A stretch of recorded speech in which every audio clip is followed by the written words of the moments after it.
Hello guys, welcome back to another video. तो guys, इस video में हम लोग डिस्कस करने वाले हैं इंडिया की सेकंड लार्जेस्ट पीएसयू के बारे में, मतलब पब्लिक सेक्टर अंडरटेकिंग बैंक के बारे में।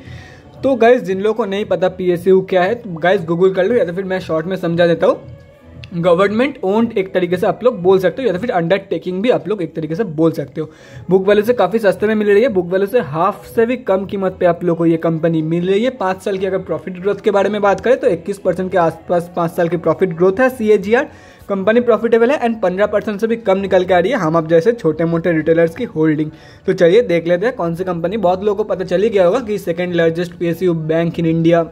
तो जिन लोगों को नहीं पता है गाइस, डोंट वरी, अभी हम लोग देखने वाले हैं कि कंपनी कौन सी है। उसके बाद हम लोग डिस्कस करेंगे कि कैसे जो है आप अपना प्रॉफिट को मैक्सिमाइज कर सकते हो एंड कंपनी फंडामेंटली कैसी है for short term and long term trades, and क्या इसकी स्विंग ट्रेडिंग के लेवल्स निकल के आ रही है। तो चलिए सबसे पहले देख लेते हैं कंपनी कौन सी है एंड कंपनी फंडामेंटली कैसी है। तो गाइस, जिन लोगों ने गेस कर लिया था उन लोगों के लिए ठीक है, अदरवाइज ये कंपनी का नेम जो है पंजाब नेशनल बैंक, जिसको आप लोग PNB ही बोलते हो, PNB भी बोलते हो। उसके साथ साथ यहाँ पे आप लोग देख सकते हो ये इंडिया की सेकंड लार्जेस्ट PSU है आफ्टर SBI इंडिया। उसके साथ साथ अगर बात करें मार्केट कैप की तो 42,392 करोड़ की मार्केट कैप है। स्टॉक का P जो है वो 13.2 की है। ROC 5.23%, return on equity 2.65%। Book value से हाफ से भी कम कीमत पे आप लोगों को ये कंपनी मिल रही है। एक साल में ठीक ठाक रिटर्न देती है। देखो PSU कंपनी है तो इतना ही रिटर्न देगी, ये सबको पता है। जो लोग मतलब PSU कंपनी से पहले भी डील कर चुके हैं उन लोगों को पता ही होगा कि PSU कंपनी में जो है वो ग्रोथ शेयर में देखो, कंपनी का ग्रोथ के बारे में मैं यहाँ पे डिस्कस नहीं कर रहा हूँ। शेयर प्राइसेस का ग्रोथ इतना ज़्यादा रहती नहीं है, वो परफेक्ट होती है फॉर स्विंग ट्रेडिंग एंड अगर ठीक ठाक कंपनी हुई तो लॉन्ग टर्म। बाकी शॉर्ट टर्म में ऐसा आप लोग कुछ खास कमा नहीं सकते हो। तो देख लेते ये कंपनी क्या लॉन्ग टर्म के लिए खास है या नहीं।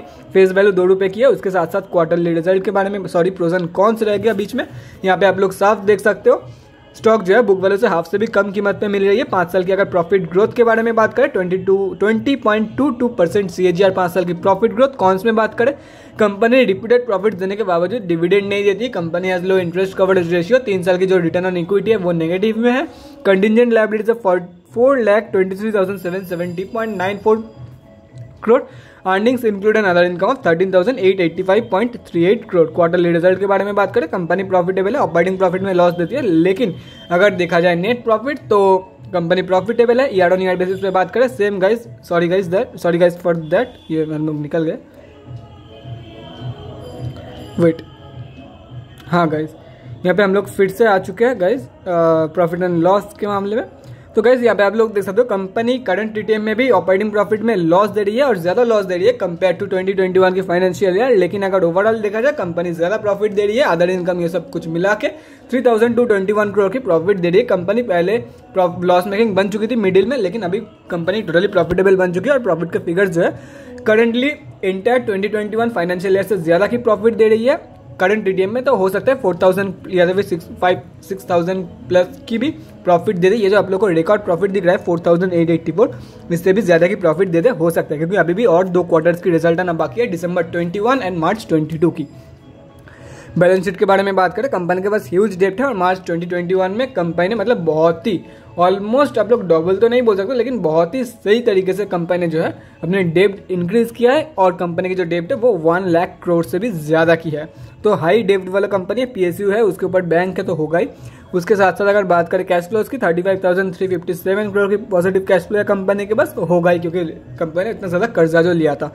प्रोमोटर्स की होल्डिंग अगर देखा जाए 3 साल की कंपेरिजन में तो प्रोमोटर्स की होल्डिंग इंक्रीज हुई है, लेकिन अगर देखा जाए बीच में कंपनी में प्रोमोटर्स की होल्डिंग 85.59% हो चुकी थी और पिछले साल की बात है। बाकी वो लोग अभी धीरे धीरे एग्जिट कर रहे हैं और पब्लिक के होल्डिंग जो है वो तभी 6.64% के आसपास बन चुकी थी, लेकिन अभी के बारे में बात करें 13.44% बन चुकी है। DIIs में देख लेते हैं किस किस की होल्डिंग है। LIC की होल्डिंग है, यहाँ पे आप लोग देख सकते हो। FIIs में देख लेते हैं किस किस की होल्डिंग है। तो गाइस यहाँ पे आप लोग देख सकते हो FIIs में 2.21% पैसा किसका लगा हुआ है, यहाँ पे मेंशन किया हुआ नहीं है। पब्लिक में अगर डिस्कस करें 13.44% पैसा जो है हम आप जैसे छोटे मोटे रिटेलर्स की लगी हुई है। यहाँ पे अगर आप लोग नोटिस करोगे तो FIIs और DIIs दोनों ने अपनी होल्डिंग जो है ये जून एंड सितंबर क्वार्टर के बीच में सेल कर दिया है। तो गाइस बेसिकली अभी डिस्कस करते हैं एक्चुअली लॉन्ग टर्म में कैसे रहने वाले। देखो गाइस मैंने आप लोग को दिखाई दिया कि 3 साल की रिटर्न ऑन इक्विटी नेगेटिव में है। तो गाइस मैं आप लोग को यही रिकमेंड करूंगा और कंपनी की अगर रफ आइडिया दे दूं आप लोगों को तो स्विंग ट्रेडिंग के लिए काफी सही रहने वाला है कंपनी, क्योंकि यहाँ पे बाई करो, यहाँ पे सेल, यहाँ पे बाई, यहाँ पे सेल, यहाँ पे बाई, यहाँ पे सेल। तो एक ही प्राइस पॉइंट से, मतलब ये जो प्राइस पॉइंट है इससे आप लोग 3 गुना प्रॉफिट कमा सकते हो, मतलब 3 टाइम्स। यहाँ पे आप लोग देख सकते हो, एक बार प्रॉफिट हो गया इस रेंज से, 2 बार, सॉरी गाइस ये रेंज से, मतलब ये हो गया 3 नंबर बार। तो 3 बार आप लोग प्रॉफिट कमा सकते हो ऐसे करके।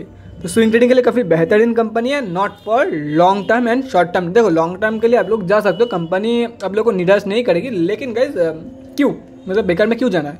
शॉर्ट टर्म के लिए भी जा सकते हो, लेकिन मैं आप लोग को रिकमेंड नहीं करूंगा। देखो हम लोग का जो गोल है वो आप लोग के प्रॉफिट को मैक्सिमाइज करना है। कैसे जो है आप लोग शॉर्ट टर्म में, मतलब कोई ऐसा बंदा नहीं होगा कि हाथ में प्रॉफिट आ जाए और वो बंदा छोड़ दे, ऐसा बंदा कोई भी नहीं होगा। तो दूसरे कोई कंपनी में इन्वेस्ट करो, इससे अच्छी रिटर्न देके जाएगी आप लोगों को शॉर्ट टर्म के अंदर अंदर, या फिर लॉन्ग टर्म में अगर इन्वेस्ट करते हो तो इससे ज़्यादा फायदेमंद रहेगी। लेकिन ठीक कंपनी में इन्वेस्ट करना है आप लोगों को, क्योंकि देखो यहाँ पे रिटर्न कोई स्टॉक के हिसाब से नहीं मिलती, परसेंटेज के हिसाब से मिल रही है। अगर आप लोग 10,000 रुपया इन्वेस्ट कर रहे हो किसी ब्लू चिप स्टॉक्स में, 2,000 रुपये का मतलब 5 शेयर आप लोग ले सकते हो।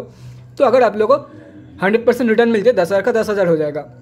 और यहाँ पर भी अगर आप लोगों को 100% रिटर्न मिल रहा है, मतलब 10,000 का 10,000 ही होगा।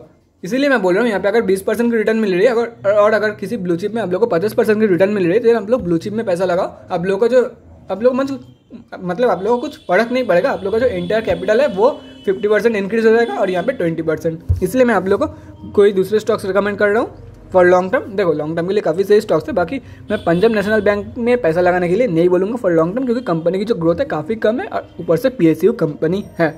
अभी डिस्कस करते हैं आज कितनी क्वांटिटी में ट्रेडिंग हुआ है, उसके बाद हम लोग डिस्कस करेंगे कि कैसे जो है अगर कोई बंदा लॉन्ग टर्म के लिए बाई करता है अपने प्रॉफिट को मैक्सिमाइज कर सकते हैं, एंड क्या इसकी स्विंग ट्रेडिंग के लेवल्स निकल के आ रही है। तो चलिए देखते हैं। तो गाइज यहाँ पे आप लोग देख सकते हो हम लोग NSE के वेबसाइट पे आ चुके हैं। निफ्टी बैंक में कंपनी लिस्टेड है। उसके साथ साथ अगर डिस्कस करें आज के बारे में, 4,74,37,170 क्वांटिटी ट्रेड हुआ है, जिसका वैल्यू लगभग 17,000 लाख रुपीज़ के आसपास, या फिर 18,000 लाख रुपीज़ के आसपास निकल के आ रही है। पेंडिंग ऑर्डर क्वांटिटी के बारे में बात करें, ऑलमोस्ट 5,200 बाइंग ऑर्डर पेंडिंग है 37.6 की प्राइस पॉइंट पे। डिलीवरी परसेंटेज 20.24, मतलब ज़्यादातर लोग जो है आज शॉर्ट ही किया है, क्योंकि कंपनी जो है वो आज नेगेटिव की तरह थी। 5.88% कंपनी डाउन थी। मैक्सिमम जो क्वांटिटी है वो इंट्राडे में ही ट्रेड लिया गया है कंपेयर टू डिलीवरी ट्रेड्स। यहाँ पे आप लोग देख सकते हो। अभी डिस्कस करते हैं स्विंग ट्रेडिंग लेवल्स के बारे में एंड प्रॉफिट को कैसे मैक्सिमाइज किया जा सकता है उसके बारे में। तो गाइज यहाँ पे आप लोग देख सकते हो हम लोग NSE की डेली चार्ट खुली हुई है। ये क्या था, जो भी था यहाँ पे आप लोग देख सकते हो। गैस यहाँ पे कुछ अलग दिखा रही है, वेट। तो गैस मुझे लग रहा है कि NSE के वेबसाइट में कोई ग्लिच हुआ होगा। 5.88% यहाँ पे दिखा रही है, लेकिन जो क्लोजिंग प्राइस है वो 37.6 है। जबकि यहाँ पे अगर आप लोग देखते हो तो यहाँ पर ये जो पंजाब नेशनल बैंक की है, यहाँ पे 2.34% दिखा रही है और क्लोजिंग प्राइस ठीक ही है। तो जो भी 37.6 के आसपास कंपनी आज क्लोजिंग किया है, ये तो तय है। बाकी परसेंटेज में कौन गलती कर रहा है वो तो मुझे क्या पता, और देखना भी नहीं चाहता, क्योंकि ट्रेड तो अभी ले नहीं सकते क्योंकि कंपनी नीचे गिर रही है शार्पली। करना कुछ भी नहीं है। देखो गाइस पहले बात कर लेते हैं जो लोग लॉन्ग टर्म के लिए बाई करना चाहते हैं। देखो गाइस अगर आप लोगों को 30 रुपये या तो फिर 32 रुपये के आसपास ये कंपनी मिल जाती है तो बहुत ही बढ़िया आप लोगों के लिए। 30 से 35 रुपये के बीच में बहुत ही सही बाई है फॉर लॉन्ग टर्म। बाकी देखो गाइस अगर 35 रुपये के लेवल के नीचे नहीं मिलती आप लोगों को, जो कि मुझे लगता है आप लोगों को डेफिनेटली 35 रुपये के नीचे मिल जाएगी ये कंपनी। बाकी अगर नहीं मिलती है तो 35 से 40 रुपये के लेवल पर भी बाई करके चल सकते हो। अगर आप लोग इन्वेस्टिंग के पर्पज से बाई कर रहे हो तो एटलीस्ट 2 से 3 साल के लिए होल्ड करोगे, तो 2 से 3 साल बाद इस कंपनी को मतलब 35 से काफ़ी ऊपर के लेवल पर ही मिलेगा। लेकिन हम लोग का जो गोल है वो है प्रॉफिट को कैसे मैक्सिमाइज किया जा सकता है, ना कि कैसे प्रॉफिट किया जा सकता है, मतलब कमाया जा सके। तो हम लोग, मैं तो यही बोलूँगा कि 30 to 35 के लेवल पे मिल जाती है, बहुत सही बाई है आप लोगों के लिए। अगर नहीं मिलती है तो 35 to 40 के लेवल भी सही रहेगा आप लोगों के लिए। अभी डिस्कस करते हैं कि कैसे जो है आप अपना अभी डिस्कस करते हैं स्विंग ट्रेडिंग के लेवल्स के बारे में। तो गाइस देखो ये जो आप लोगों को सपोर्ट एरिया दिख रहा है 37.75 का, ये जो ब्लू आप लोगों को दिख रहा है 37.75 की जो सपोर्ट है, इसके लिए रेजिस्टेंस था। तो इस सपोर्ट से मुझे नहीं लगता कि कंपनी बाउंस बैक देने वाली है, गिरावट जारी रहेगी। और अगर बाउंस बैक देखने को मिले तो हो सकता है 35.4 के लेवल से बाउंस बैक देखने को मिल जाए, और अगर यहाँ से भी स्लिप करती है तो 32। तो देखो गाइस इसीलिए मैंने सारे के सारे लेवल्स ड्रॉ कर दिया है। गाइस इट डजेंट मैटर कि कहाँ से बाउंस बैक दिखाए, जहाँ से बाउंस बैक दिखाती है बाउंस बैक कंफर्मेशन के बाद बाई कर लो फॉर द अपर टारगेट्स। मान लो कि अगर 32 के लेवल से कंपनी बाउंस बैक दिखाती है, देन बाउंस बैक कंफर्मेशन के बाद बाई कर लो for the target of 35 and 37। और अगर यहाँ से बाउंस बैक दे देती है देन 37 की first target, second target 43, third target 46। और अगर मान लो ये 37 के लेवल से ही बाउंस बैक दे देती है, बाउंस बैक कंफर्मेशन के बाद बाई कर लो 43 first target, second target 46 and third target 52.05। ये हो गया सारे के सारे स्विंग ट्रेडिंग के लेवल्स। गाइस एक काम कर सकते हो आप लोग, स्क्रीनशॉट लेके रख सकते हो। ये जो लेवल मैं एडिट कर रहा हूँ ये इसीलिए कर रहा हूँ क्योंकि ये जो है वो करंट मार्केट प्राइस है, जिसका आपसे कोई मतलब लेवल से कोई लेना देना है नहीं। आप लोग बेकार में कंफ्यूज हो जाओगे। यहाँ पे 2 लेवल है शायद, ऐसा नहीं है, ये करंट मार्केट प्राइस था। आप लोग अभी स्क्रीनशॉट ले सकते हो।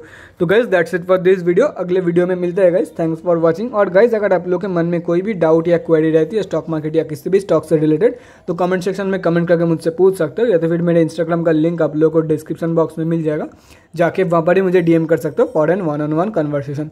Thanks again for watching guys. Bye guys and stay safe.